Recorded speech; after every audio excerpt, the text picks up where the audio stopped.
Shedeur Sanders didn't flinch when the questions came. Sitting at the podium after a bruising NFL debut, he addressed every failure, every missed read, and every awkward connection with startling calm. He'd been tossed into the fire with no warning, no first-team reps, no built-in chemistry. Yet he refused to point fingers. His voice didn't crack under the weight of criticism. Instead, it carried the resolve of someone who understands the long road to becoming great. If you're into the real story and all the messy twists they don't show on highlight reels, go ahead and subscribe. And if you're sticking around to see how this Browns QB chaos plays out, you should definitely be subscribed. Sanders was emotional, yes, but not defeated. He sounded like a man who'd just taken his first step toward long-term leadership. While others might have focused on damage control, Sanders dug into what went wrong: a lack of preparation, organizational confusion, and the brutal gap between potential and planning. But he also showed why he's worth believing in. His awareness, humility, and determination made clear that the game didn't break him. It sharpened him. With real reps and proper support, he's poised not just to bounce back, but to elevate everyone around him. It was raw. It was emotional. And it was a moment that said more about Shedeur Sanders than any stat line ever could. Coming off his rocky NFL debut with the Denver Broncos, Shedeur stepped up to the mic not to vent, not to spin, but to tell the truth. And it hit hard, because what he walked into wasn't just a tough game. It was a setup that exposed deeper issues inside the organization. And instead of crumbling, he stood there, calm, clear, and brutally honest. This was a press conference that left people quiet. The facts were simple but brutal. He was thrown into the fire mid-game against the Baltimore Ravens, a team known for swallowing unprepared quarterbacks whole. The Broncos made the call at halftime. Their starter, Dillon Gabriel, was out. The pressure?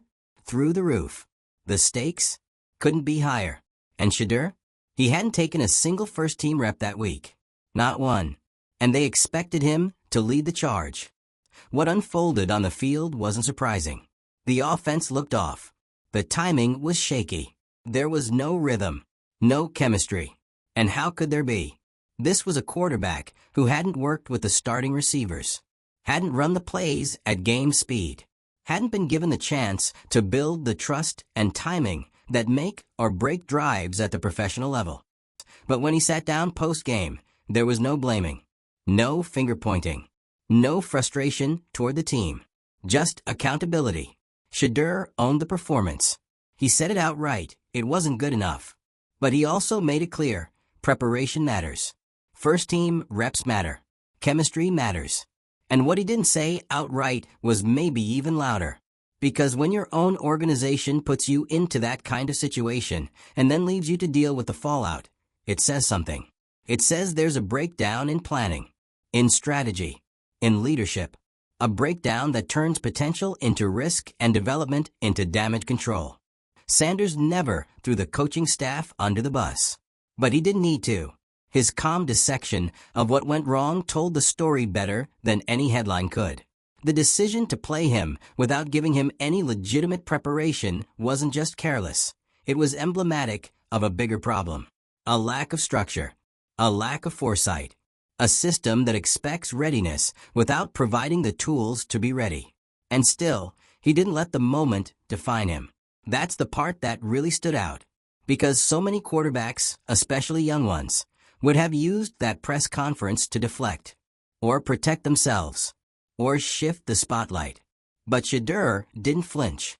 He talked about improvement. He talked about learning from it. And he talked about the future. He wasn't rattled. He was focused. He acknowledged the flaws in his play, but didn't question his ability. In fact, the confidence was there, in his tone, in his posture, in his words. Not arrogance, not defiance, just quiet certainty that if given the tools and the time, he could deliver. And more than that, he could lead. Because what he showed in that moment wasn't just quarterback skill. It was leadership. Leadership in its purest form. Not when everything's going right, but when everything has gone wrong and all eyes are on you. And fans noticed. Despite the messy debut, the support from the fan base poured in. People saw a guy who cared. who respected the opportunity, who didn't throw tantrums or hide behind excuses. They saw someone who could be the face of a franchise, not because he made the highlight reel, but because he took the heat with grace. That kind of poise doesn't come from media training. It comes from character. And let's not ignore what else was revealed during that press conference. Shedeur didn't just talk about his own experience. He exposed something systemic. He pointed to the lack of preparation for backups, the failure to establish real chemistry between the second string and the starters, the lack of readiness that isn't about the player, it's about the process. Because in the NFL, the difference between a win and a disaster often comes down to planning. And the Broncos weren't planned for this. If they had been, maybe Shedeur gets those first team reps. Maybe the chemistry is there. Maybe the debut goes differently. Or maybe it doesn't. But at least he would have been given a fair shot. That's what this is really about. It's not about perfect outcomes. It's about fair conditions. And when you're grooming a potential franchise quarterback, you can't afford to wing it. You can't afford to treat your backup like an afterthought, then expect him to save the season with no real prep. That's not development. That's damage. But Shedeur? He didn't crumble. He absorbed it. He processed it. And now he's channeling it into fuel. He spoke about what he needs. Timing with the receivers, reps in practice, structure around his development. He wasn't asking for sympathy. He was asking for the process to reflect the level of play expected of him. And that's not ego. That's standard. Because what he showed, despite all the chaos, is that he's ready to grow. Not just as a player, but as a leader. There's something powerful about a rookie quarterback acknowledging the realities of the league while still believing he can rise through it. He didn't sugarcoat anything. He said it was tough. He said he underperformed. But he also made it clear. He's not here to be defined by a shaky start. He's here to learn from it, evolve, and take the next step. And the Broncos now have a decision to make. With Gabriel potentially sidelined, do they go back to Shedeur? If so, they better not repeat the same mistake. Because now the expectations have shifted. Now there's no excuse. If they trust him enough to play him, they need to trust him enough to prepare him. That means first-team reps. That means building rhythm with the starters. That means treating him like someone who could actually start, not just someone you throw in when there's no other option. Because if the organization does right by him, there's real potential here. Shedeur has already shown he's got the mindset. He's got the leadership. And the flashes of talent? They were there. The processing, the pocket presence, the arm talent. They were buried under miscommunication and lack of reps, sure, but they were there. This is a quarterback worth investing in. Not someday. Now. Shedeur. He's not just trying to survive the moment. He's trying to build something from it. And in a league where young talent gets lost in bad systems every season, that kind of awareness matters. Because adversity doesn't ruin a player. The lack of a plan does. And that's the big takeaway from this entire ordeal. Shedeur Sanders didn't walk out of that game defeated. He walked out with a roadmap. And now, it's up to the Broncos to follow through. Give him the structure. Give him the tools. And give him the shot he deserves. Because if this is how he handles the worst possible introduction to the league, just think what he could do with an actual game plan, real practice time, and a team that sets him up to win. If you're watching this thinking, he's got it, he just needs a chance, you're not alone. Drop a comment and let us know where you stand. Should Shedeur get the start next week? What would you do if you were running the team? Hit that like button if you respect how he handled this. Share this if you think more people need to hear what really went down. And make sure you're subscribed, because this story is far from over. And we're going to be here every step of the way as it unfolds. There's a reason Shedeur Sanders' post-game press conference is still being talked about. And it has nothing to do with his stats. It's because in a single interview, he managed to do what a lot of young quarterbacks can't. Tell the truth without sounding bitter. Take accountability without hiding the flaws in the system. And project confidence without arrogance. And the fact that he had to do all of that after getting thrown into a no-win situation, that's what makes it unforgettable. Let's be clear. No first-team reps, no time to build chemistry. No practice timing with the guys. He was suddenly expected to lead down the field. And it wasn't just any game. It was a division matchup against the Baltimore Ravens, one of the most physical, well-prepared, and unforgiving defenses in the league. That's where the Broncos threw him. They didn't ease him in. They didn't give him a clean pocket or a simplified playbook. They handed him the headset and pointed him straight into a buzzsaw, then seemed surprised when the offense didn't suddenly click. But even after that, Shedeur stood up there and spoke like someone who gets it. He didn't whine. He didn't deflect. He didn't need to. The facts spoke for themselves. And all he did was walk the media, and everyone watching, through what really happened on that field. He didn't stumble through cliches or hide behind "it's just part of the game" nonsense. He told the truth. He said the performance wasn't what he wanted it to be. He took full ownership of his decisions on the field. But he also explained the obvious. When you don't get first-team reps, the game moves differently. Receivers break routes a step sooner. Protection schemes are tighter. Defensive disguises are faster to close. It's a totally different speed. And if you haven't seen that speed all week in practice, you're guessing. You're reacting. You're behind before you've even snapped the ball. And still, he didn't let that be an excuse. He made sure to say it wasn't about blame. It wasn't about calling people out. It was about understanding the process. About being real about what it takes to succeed at this level. Because if a franchise actually wants a young quarterback to thrive, they can't just throw him out there and hope for the best. That's not development. That's negligence. It's a kind of move that ruins careers before they even start. But what's wild is that Shedeur didn't let it shake him. He acknowledged the challenges and acknowledged his shortcomings. He talked about how he could have been better, about what he learned, about what he needs to do differently. That mindset, that hunger to get better while telling the truth about what went wrong, that's rare. And it's exactly why fans started rallying behind him. Because it didn't feel like PR talk. It felt like someone who knows exactly what he wants his trajectory to be, and isn't afraid of the hard parts. He said it flat out. Chemistry takes reps, real ones. Not scout team walkthroughs. Not film sessions. On the field, first team reps with the guys you're expected to move the ball with on Sunday. And it's a valid point. Because the NFL isn't college. You can't just show up and figure out in real time. The windows are smaller. The timing is tighter. The defense is always a step ahead unless you've built that connection with your offense over weeks of consistent, focused work. Shedeur didn't get that. And still, he showed up. He showed poise. He handled pressure. He even managed to make a few plays despite the chaos around him. And when it was over, he stood up and acted like a pro. The subtext in everything he said? Give me the right conditions, and I'll deliver. But the Broncos didn't give him the right conditions. Not even close. They put him in a high-pressure game without preparing him to succeed, then expected the world from him. And the fact that he still came out of that press conference sounding like a future team leader? That tells you what kind of mindset he's working with. He didn't just walk into a disaster. He learned from it. And he turned that learning into a message, not just to the media, but to the organization. This is what I need to grow. Are you going to give it to me? Because make no mistake, this isn't about whether Shedeur Sanders has the talent. That's already been established. It's about whether the people around him are serious about helping him develop that talent. NFL history is littered with quarterbacks who had potential, but were never given the foundation to build on.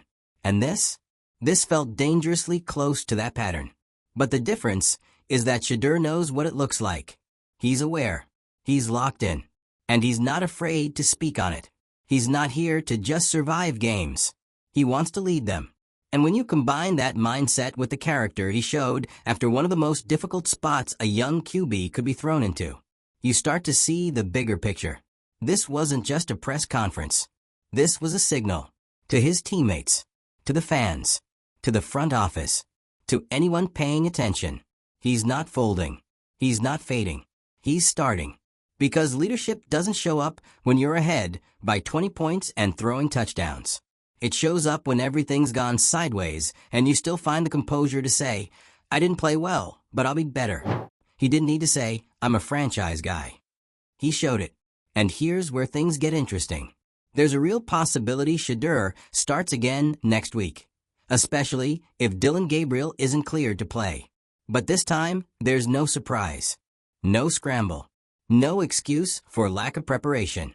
If he's starting, he needs the reps, the install, the chemistry with his guys. And if the Broncos don't deliver on that, then the question becomes less about whether Shedeur is ready and more about whether the team is. Because he's ready to lead. He's shown he can face the heat, but he shouldn't have to do it while fighting his own team's mistakes. Not again, Shedeur. There's a chance to get this right. And if Denver takes it seriously, they'll be looking at this Ravens game as the painful but necessary beginning of something bigger. A wake-up call not just for how they use their backups, but how they build quarterbacks.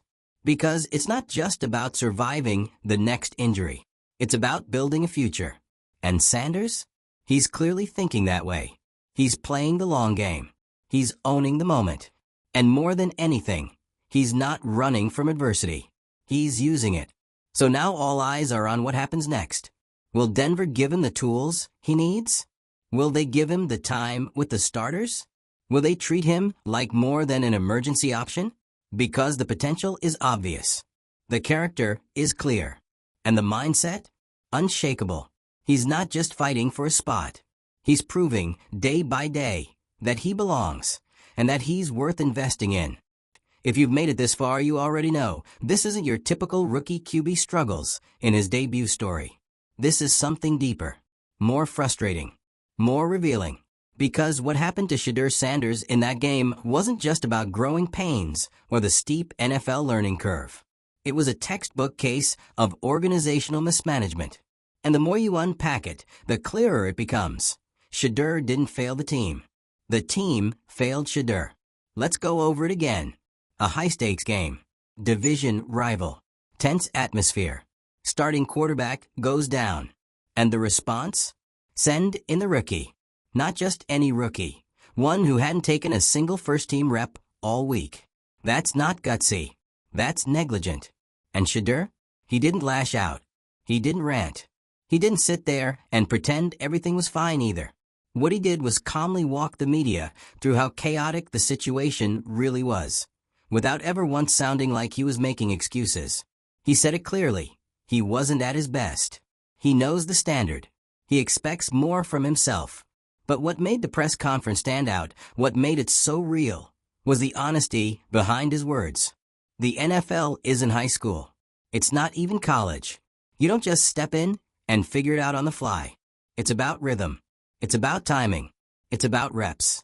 And when you haven't had those reps, you're behind before the first snap.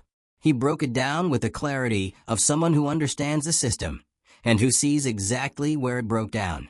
He spoke about needing to know his receivers, their speed, their instincts, the timing of their breaks, how they adjust mid-route. You can't fake that connection. It only comes from repetition. Shedeur Sanders didn't get any of that. But he was still expected to perform at the same level as someone who had. That's the part that's frustrating, not just for him, but for fans, for teammates, and honestly, for anyone who's ever watched a young player be thrown to the wolves and then blamed when things went sideways. And yet, the moment ended up showcasing who Shedeur is, not just as a player, but as a professional. Because when that press conference could have been all about frustration and finger-pointing, he used it to take responsibility, to show maturity, to make it clear that he knows what it takes to succeed, and that he's already thinking about what comes next. That's leadership. Not the highlight reel kind. The kind that builds locker room trust. The kind that earns respect. The kind that makes veterans look at you and think, yeah, I can follow this guy. And let's not forget, he still wants the job. That's what makes this even more compelling. He knows how rough the debut was. He's the first to say it. But he also made it clear. If Dillon Gabriel isn't ready next week, he's stepping in again. And this time, he wants to be ready. Not just physically, structurally. Representatives chemistry. The full setup. Because you only get so many chances in this league. And Shedeur doesn't want to just fill in. He wants to take over. And to do that, he needs the team to meet him halfway. They have to give him a shot that actually makes sense. A week of practice with the starters. Real time with the playbook. Consistent rhythm with the receivers. An actual plan. Because let's be honest, the last time, there was no plan. And if Denver continues to handle things like that, they're not just risking another ugly game. They're risking long-term damage to a quarterback who has already shown he has the mindset, the discipline, and the leadership traits to be special, if they build around him correctly. This is the critical point in a young quarterback's development where the direction either goes up or sideways. And you can feel it in the way Shedeur carries himself. He's locked in. He's ready to put in the work. He just needs the structure to match the ambition. And fans? They're already buying in. Not because he put up big numbers, but because he told the truth. He took the hit and didn't flinch. And that's something people respect. Especially in a sport where so many players try to dodge the blame or pretend everything's fine when it clearly isn't. Shedeur Sanders didn't sugarcoat it. He stood in the storm, explained why it happened, and then looked ahead with a level of calm and focus that felt beyond his years. He wants to improve. He wants to build chemistry. He wants to lead. And most importantly, he knows what it takes to get there. He just needs the team to stop treating him like a break glass emergency and start preparing him like a potential starter. Because that's what he is now. With Gabriel still questionable, all eyes are on Denver. And they don't get to pretend they didn't see what happened last week. They can't act surprised if they do the exact same thing and expect a different result. If they give Shedeur real reps, if they actually treat this week like he's going to start, then we'll get to see what he can really do. And if they don't, well, then that says everything about where the problem actually lies. And it's not with the rookie quarterback. This next game might not just be about Shedeur's development. It could be the moment that reveals whether the Broncos are truly serious about building a future, or just stuck in the same short-sighted cycle. Whatever happens, we'll be watching. Drop your thoughts in the comments. Do you think Shedeur's handling this the right way? Should Denver give him the full week of first-team prep? And more importantly, do you think they will? Hit that like button if you're tired of organizations blaming players for the messes they created. Subscribe if you want to follow this story as it unfolds, because whether the Broncos are ready for it or not, Shedeur Sanders is making his move.